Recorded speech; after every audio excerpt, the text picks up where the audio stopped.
आतापर्यंत विभागीय आयुक्त कार्यालयात सगळे बैठक सुरू होती. स्वतः विखे पाटील एका सगळ्या एक ड्राफ्ट तयार करण्यात आला आहे. तो ड्राफ्ट तुमच्यापर्यंत पोहोचला आहे का किंवा ते तुम्हाला भेटायला येणार आहे का? काय चर्चा झाली?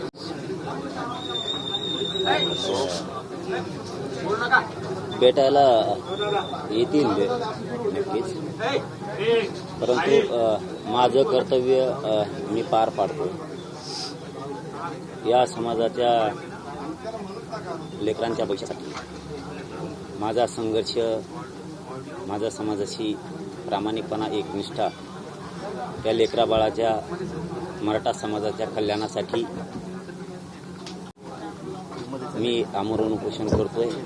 सरकार येत राहील, जात राहील, चर्चा करत राहील. मी उपोषणावरती ठाम आहे. रात्री मलाही माहिती मिळालेली की रात्रभर त्यांच्या सरकारच्या, मुख्यमंत्र्याच्या, उपमुख्यमंत्र्याच्या, मराठा आरक्षण उपसमितीच्या अध्यक्षांच्या, आयुक्त, सचिव यांच्या बैठका रात्री झाल्यात अशी मला पण माहिती.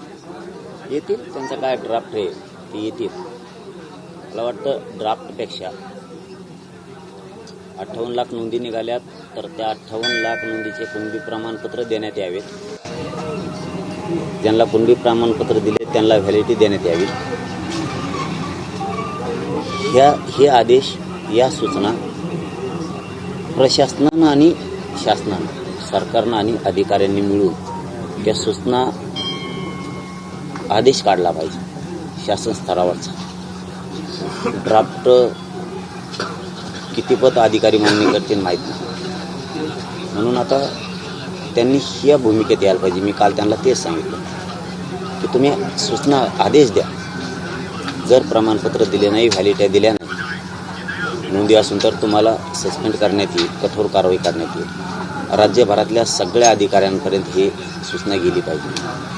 तशा जर सूचना त्यांनी सरकारनं आणि प्रशासनानं मिळून जर काढल्या, अधिकाऱ्यांनी आणि सरकारनं, मुख्यमंत्र्यांनी त्यांनी, तर सामान्य लोक ती सूचना, तो आदेश दाखवतील.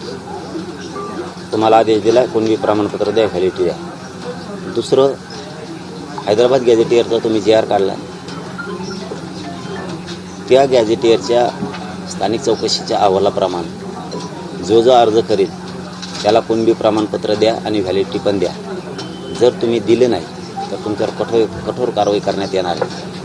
असे सक्त आदेश, सूचना सरकारनं आणि अधिकाऱ्यांनी, शासन प्रशासन दोघांनी मिळून काढले पाहिजे. म्हणजे ते अधिकाऱ्यापर्यंत जाईल. ड्राफ्ट हा अधिकाऱ्यांपर्यंत जाणार नाही. आम्हाला ड्राफ्ट दिला, तो आमच्याकडे राहील. अधिकाऱ्यांपर्यंत सूचना जायला पाहिजे, म्हणजे अधिकारी टाळणार नाही. हे दोन भाग झाले. आमचं तिसरं म्हणणं आहे, सातारा संस्थांचा JR काढायला काहीही अडचण नाही. बहाणे कोर्टात चॅलेंज होणार आहे, अमकं होणार आहे, तमकं होणार आहे. किती चांगला काढला तरी मराठ्यांच्या नशिबात चॅलेंज आहेच. कुणीतरी विरोधात जाऊन याचिका दाखल करतच, कुणीतरी विरोधात जाऊन चांगलं दिलं तरी आमच्या विरोधात जाते, चुकीचं दिलं तरी पण आमच्या विरोधात जाते. त्यामुळं सातारा संस्थांचा JR काढून टाकणं आवश्यक आहे. त्याला 94चा JRची नियमावली, 90च्या अध्यादेशाची नियमावली, 2001-2012चा कायद्यानुसार, 2012च्या कायद्यानुसार त्याला ती नियमावली लागू करावं. हैदराबाद गॅझेटियरबद्दल त्या JRला सुद्धा तीच नियमावली लागू करावं. त्याच्यातही 1921ची, 1931ची, 1800ची ज्या जनगणना आहेत त्यासुद्धा घ्यावा आणि JR काढून टाकावं. JR काढायला काहीही अडचण नाही.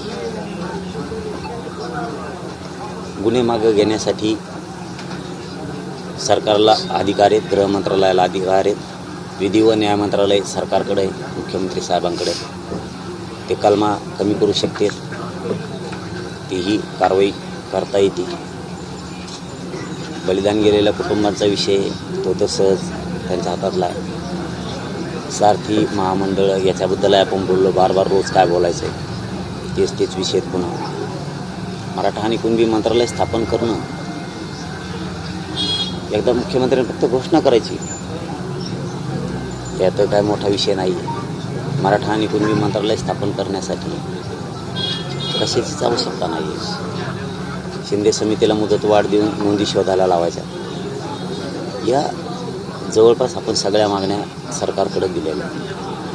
आता मला वाटतं त्यांनी ड्राफ्ट हा आमच्यासाठी राहील, हरकत नाही, ड्राफ्ट दिला तरी आम्ही स्वीकारू, पण सरकार स्तरावर सूचना जाणं लय गरजेचं आहे. प्रत्येक कार्यालयाला अधिकाऱ्यांवर त्या सूचना त्यांनी काढाव्या. काल एक ड्राफ्ट तुम्हाला दाखवण्यात आलाय का? सातारा गॅजेटचा जो विषय आहे, तुम्ही जे म्हणताय सातारा गॅजेट लागू करा, बाकी सगळ्या मागण्यांबाबत ते पण शिष्टमंडळ समाधानकारक दिसते. मात्र सातारा गॅजेट जर लागू केला तर कोर्टात चॅलेंज झालं तर हैदराबाद गॅजेटबाबत देखील काही चुकीचा निर्णय येऊ शकतो, अशी सगळी चर्चा आहे किंवा अभ्यासकांचं म्हणणं आहे. तर त्यामुळे हे सगळं सातारा गॅजेट कोणच्या अभ्यासक म्हणले?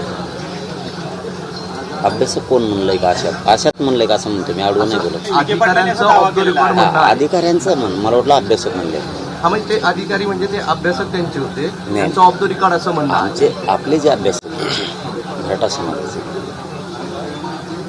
जे आर काढायला काही हरकत नाही, फक्त नियमावली व्यवस्थित लावली पाहिजे सरकारने. जे आर काढणारे ते अधिकार त्यांच्याकडे, नियमावली चुकीची लावली तरी होतं. आणि आमच्या अभ्यासकांना माहिती आहे, मराठा समाजाला पण कितीही चांगला जे आर काढला तरीही मराठ्यांचा चॅलेंज केला जातो. जसं की गायकवाड कमिशननं 12-13% मराठ्यांना आरक्षण दिलं होतं. मराठा समाज मागं सिद्ध करू चॅलेंज केलं. आता 10% ECBC चॅलेंज केलं. मराठ्यांचं काही पण चॅलेंज होणार, लक्षात ठेवा. तुम्ही आत्ता काढला तरी चॅलेंज होणार आहे, तुम्ही 1 वर्षाने काढला तरी चॅलेंज होणार आहे. कारण मराठ्यावर जळणारे जेवढी संख्या आहे, मराठा समाज मोठा होऊ नये अशी संख्या खूप, म्हणून ते कधी होणारच. 2001चा 2012चा कायद्याची नियमावली लागू करायची, 1954च्या जे आरची नियमावली त्याला लागू करायची, 90च्या जे आरची करायची. काय होत नाही. तुम्ही आता उपोषणाला बसणार आहात की ते मंत्री येत आहेत त्यांच्यावर चर्चेनंतर मग निर्णय घेणार? नाही, उपोषणाला जरी बसलं तरी मंत्री महोदय येणारच आहे, नाही बसलं तरी पण येणारच आहे. आम्ही असं म्हणलोत का की आम्ही उपोषणाला बसतो, आम्ही आंतरवालीत तुम्ही यायचं नाही असं म्हणतोय का? उपोषण सुरू झालं तरी त्यांनी यावं. म्हणजे 10ची वेळ तुम्ही पाळणार? मी हटतच नाही, पाळणार म्हणजे मी हटणारच नाही.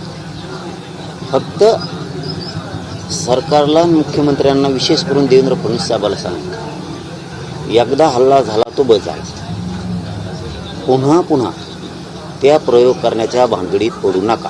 असं तुम्हाला वाटतंय? परत दुसरं काही करू शकत नाहीत. न्याय देण्याच्या भूमिकेत त्यांनी यावं, त्यांना लागलेले डाग त्यांनी पुसावे. मी आज प्रामाणिक सांगतो, आडवं बोलत नाही, सरकारला पट्ट्यावर घेत नाही, वाईट बोलत नाही. माझं सांगणं आहे, एकदा आमच्या आई बहिणीला याच ठिकाणी रक्ताच्या थारोळ्यात पडताना आम्ही बघितलं आहे आणि ते कर्तव्य तुम्ही केलेलं आहे. डागं पुसायचं शिका मराठ्यांना देऊ. त्यामुळं पुन्हा त्या भानगडीत आता पडू नका की आम्ही हल्ले करू, पोलिसांना लाठीचार्ज करायला लावू. तर ते तुम्हाला राज्यात जड जाईल, ते तुम्हाला राज्यात अति जड जाईल. अति जड म्हणजे पुन्हा आंदोलन तुम्हाला थांबणारच नाही आहे. तुम्हाला जर वाटत असेल असं होईल तसं होईल, पुन्हा त्या राज्याची धग आंदोलनाची ती 2-4 महिने सुरू राहील. म्हणून मी देवेंद्र फडणवीस साहेबाला विनंतीपूर्वक सांगतो, संवाद करणे, गोडी गुलाबीनं प्रश्न मार्गी काढायचं, या भानगडीत काढा. तुम्ही लाठीचार्ज करणार, हल्ले करणार आणि गरीब मराठ्यावर अन्याय करणार, वटोळं करणार, ह्या भानगडीत अजिबात पडू नका. राज्यातला कुठलाच कोपरा मोकळा राहणार नाही. इतकं भयान आंदोलन राज्यात मराठी करते. त्यामुळं तुम्ही हल्ला करायचा नाही. मराठा शांत आहे. मराठा समाजालाही सांगतो, मी तुमच्या लेकराबाळाच्या कल्याणासाठी या तळपत्या उन्हात बसणार. जीवाची लाहीलाही झाली तरी मी हटत नाही. फक्त तुम्ही सगळ्यांनी शांत राहा, आंतरवालीकडे येऊ नका. मी लढायला खंबीर आहे. ऊन प्रचंड आहे, त्याच्यामुळे येऊ नका. जर आलेच तर लांबून भेटा, लांबून बोला, छत्री आणा, पुन्हा वापस जा, ये जा. तुम्ही मला बघा, मी तुम्हाला बघल. पण आपल्या समाजाच्या लेकराचं कल्याण केल्याशिवाय मी थांबत नाही आहे. मराठा समाजाने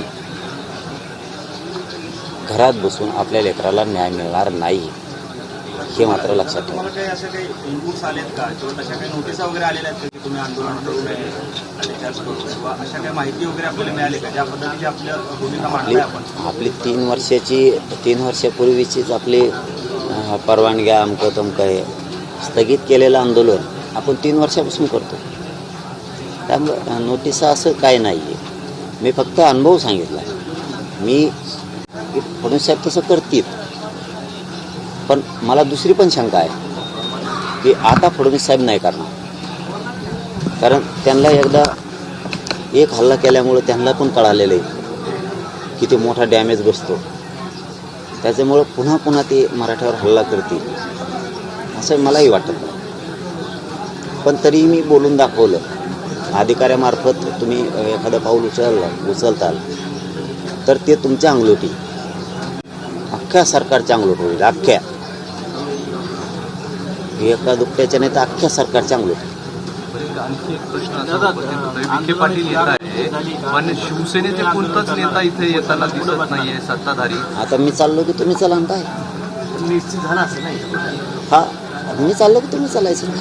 पाटील, एक प्रश्न असा आहे की विखे पाटील येत आहेत. यापूर्वी अनेक नेते येऊन गेले, मंत्री येऊन गेले, ते आता परत येत नाहीये आणि शिवसेनेचं कोणी दिसत नाही. फक्त भाजपचेच लोकप्रतिनिधी येत आहेत, शिवसेनेचे कोणीच मंत्री येताना दिसत नाही. मला वाटतं मला नाही त्या भानगडीत पडायचं. त्यांचं अंतर्गत काही असू शकतं,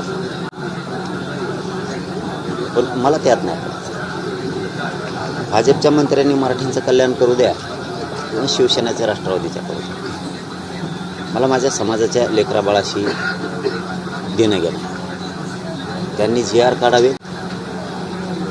भाजपने काढलं तर काय ताण आहे आम्हाला, काय अडचण आहे. शिवसेनेचेच पाहिजे तर राष्ट्रवादीत पाहिजे असं काय नाही. त्यांनी GR काढावे आणि गोरगरीब मराठा समाजाला न्याय द्यावा.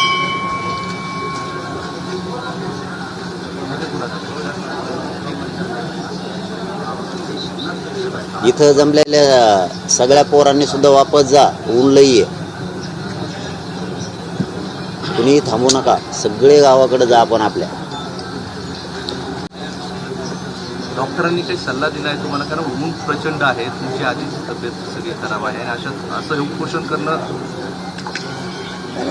डॉक्टर तर म्हणणारच, पण आपण उन्हाचा विचार केला तर आमच्या पोरांच्या, मराठ्यांच्या करोडो लेकरा बाळांचं उन्हाळाच केला ना. आपण कोणत्या उन्हाचा विचार करतो? आपण ह्याच पिढीनं लढलं तर पुढची पिढी सुखी समाधानी होईल. आपण जर लढलो नाहीत तर आपल्या नातवाचं, आपल्या पोरांचं, पोरींचं वाटोळ होईल. याच पिढीला कठोर आणि कणखर व्हावं लागेल एकजुटीसाठी. याच पिढीला तरच न्याय मिळेल. आपण जर ऊन, मुसळधार पाऊस म्हणून जर घरात झोपलो, आपल्या डोळ्यानं आपल्या पोरांचं वाटोळं झालेलं बघणार आहेत आपण शिक्षणावाचून नोकऱ्या. त्यामुळे आपण